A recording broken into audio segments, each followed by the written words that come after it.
آپ بڑے خوش نصیب ہیں، اللہ نے ہمیں حضور کے دین کے لیے چن لیا اور اس پہ فخر کرنا چاہیے، غرور نہیں کرنا چاہیے۔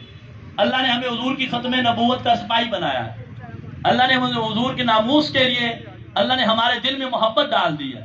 جہاں پہ پوری دنیا سے پھر رہی ہے ہم بھی ایسے ہی ہوتے ہیں، لیکن اللہ تبارک و تعالیٰ کا ہم پر فضل ہے کہ اللہ نے ہمیں حضور کی ختم نبوت کے لیے ہمارے دل میں غیرت پیدا فرما دی، سوچ پیدا فرما دی، اور یہ سارا جو ہے نا کریڈٹ اور یہ جو سارا ثواب جاتا ہے حضور قبلہ مجاہدین کے قبر مبارک پہ جاتا ہے۔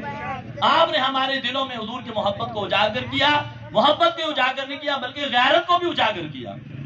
اور پھر ایک دن عمر بن سلیمان محل کی چھت پہ چڑھا ہوا تھا، خراسان کا بادشاہ تھا، اس نے دل میں سوچا یا رسول اللہ میری اتنی عوام آ رہی ہے، کاش حضور اے میری ساری عوام آپ کے دور میں ہوتی، حضور میں آپ کے نام پر جو ہے نا سب کو قربان کر دیتا۔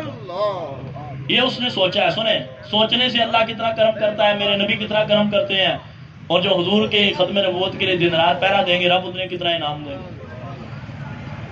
بادشاہ مر گیا، تھوڑے دنوں کے بعد اپنے کسی غلام کے خواب میں آیا، پوچھا بادشاہ سلامت کیا بنا؟ ان کا زیادہ بادشاہ سے ٹنگے گئے سارے، ہر بادشاہ نو چھتر پہرن قبراں دے اندر، اور پہن کے جیڑا جیڑا دین دے نال نہیں چلے گا۔ ماشاءاللہ دنیا دے بھی پہ رہندے، آخرت دے بھی پہن نہیں، دنیا دے بھی چھتر بخا رہندے، آخرت دے بھی چھترن علا چھتر نہیں، چھتر ہی چھتر پڑھن گے، کیونکہ انہوں نے حضور کے دین سے غداری کی نا بھائی۔ دیکھیں نا جنہوں نے حضور کے دین سے وفاداری کیا رب انہیں کتنے عزتیں عطا فرما۔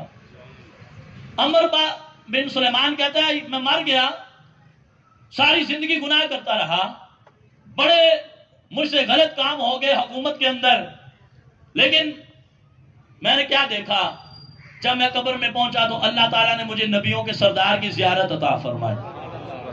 حضور تشریف لائے، حضور مسکرا رہے ہیں، آپ نے فرمایا او بادشاہ اگرچہ تو نے ساری زندگی ظلم کیا ہے، لیکن تجھے یاد ہے ایک دن تو اپنے محل کی چھت پہ چڑھ کے یہ کہہ رہا تھا یا رسول اللہ کاش میری یہ ساری عوام آپ کے دور میں ہوتی، حضور میں آپ کے نام پہ قربان کر دیتا۔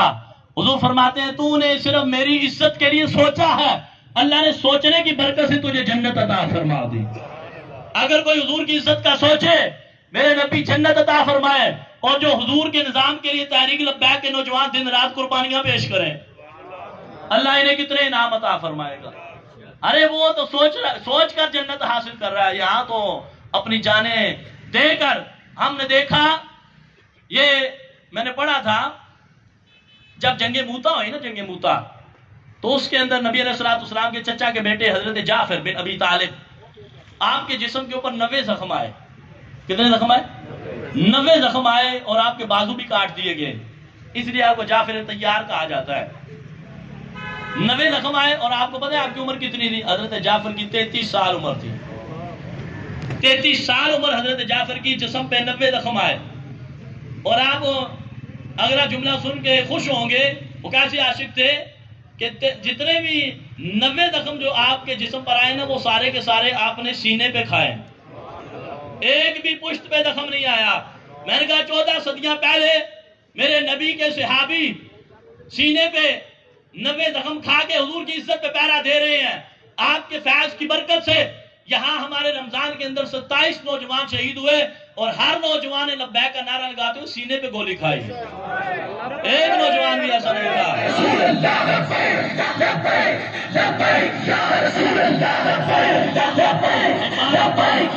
سارے لبیک کے نوجوانوں نے سینے پہ گولی کھائی ہے، کسی نے پشت پہ نہیں کھائی۔ وہ ایک حکومت کا کارندہ کہتا ہے اے بڑی عجیب قوم ہے، ہم نے دیکھا ہے لوگ گولی کو دیکھ کر پیچھے بھاگ جاتے ہیں، یہ گولی کی طرف بھاگتے ہیں۔